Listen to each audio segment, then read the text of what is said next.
Hello, welcome to Lunch with Lee, where we're trying to answer homeowner issues as far as fireplaces, chimneys, dryer vents occasionally, but we're trying to answer basic questions in very basic terms so that everybody can understand.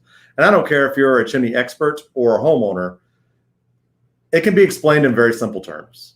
And that is at least my goal, is to help people understand their fireplace, how it works, and how we can make it as simple as possible so that everybody makes educated decisions and everybody wins. So today's topic, last week we went over ventless logs, which is extraordinarily detailed. If you listen to it, it was probably a little too detailed for my liking. And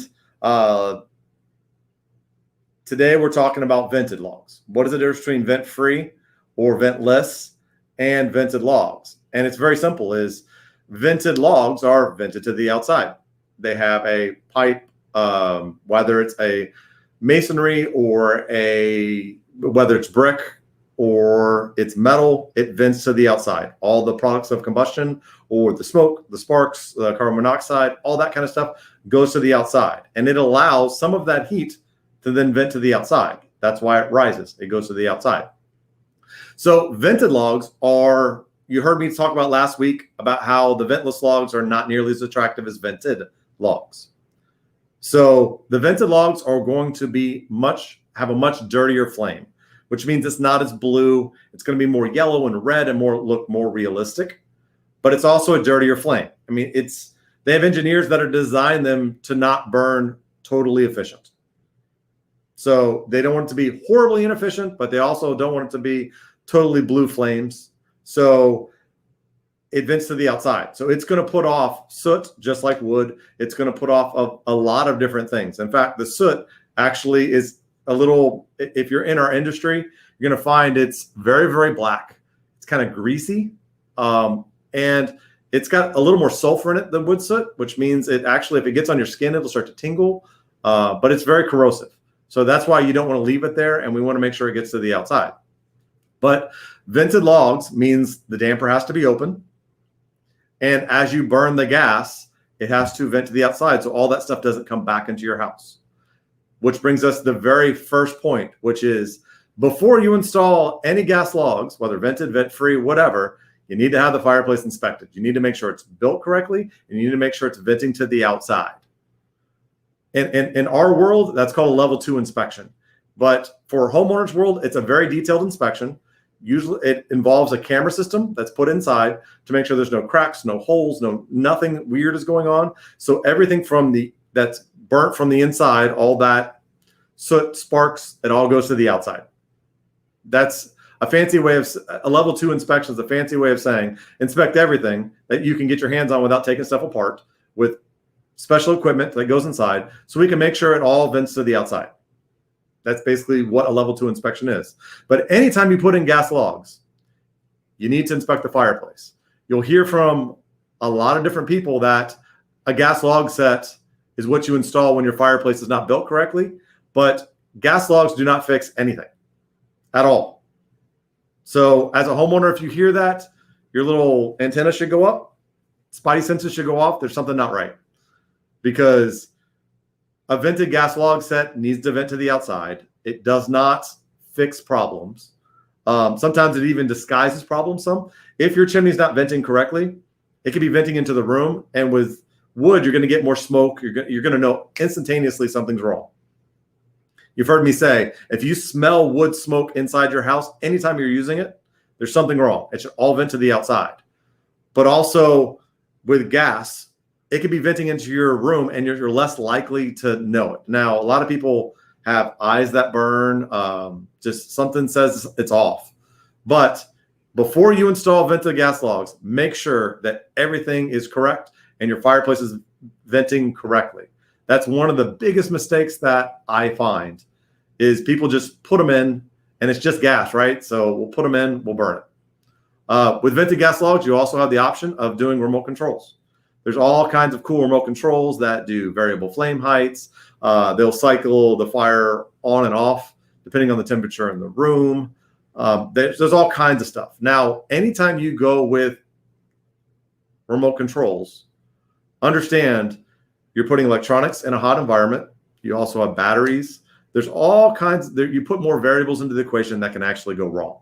Now, it's extraordinarily convenient. I have customers that won't live without it. I have people who are now old enough where they don't get up and down easily and they can't manually light the fireplace, because if you don't have the match lit gas logs, which are vented, are some that you actually have to manually light. You light a match, you light a lighter, you put the flame first, and this is very important, flame first, and then you turn on the gas second.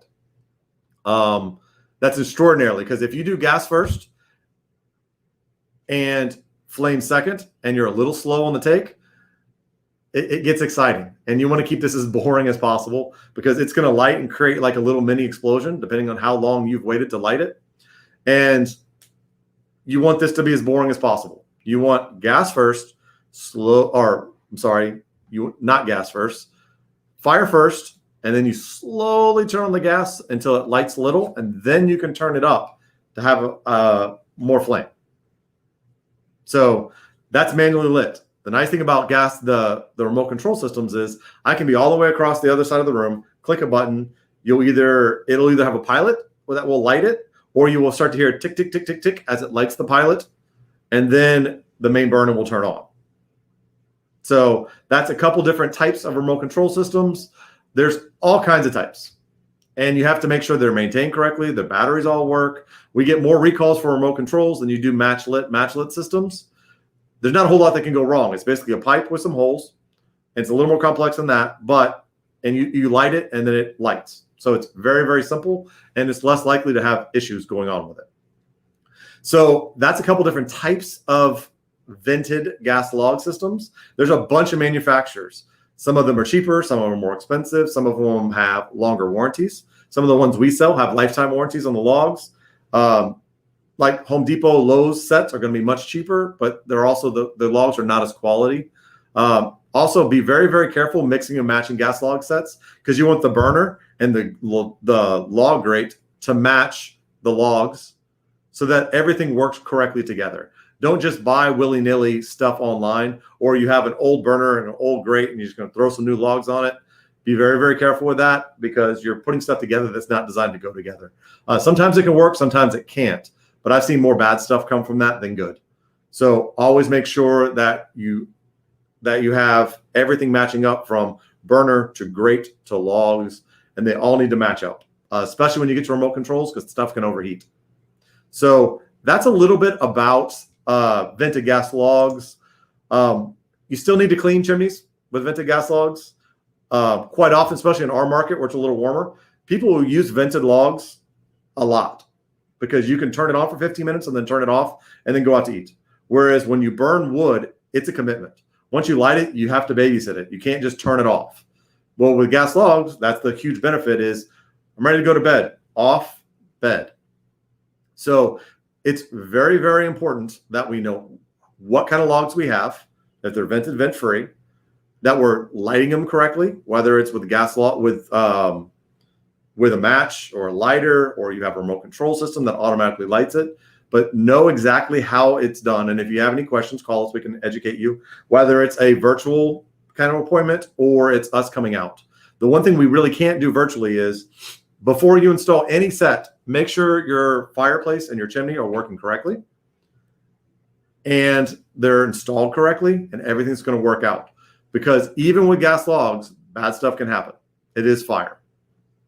So today, that is vented gas logs. If you have any questions, and I've had some people in the notes say that they're going to watch this. If you're watching it afterwards, which most people do, please shoot me questions. It's lee@lordschimney.com is my email address. You can send it info@lordschimney.com. That's also to the main office. But let us know if you have questions. I'd be happy to answer them. I can even run it back on our next live next Monday, and we can make sure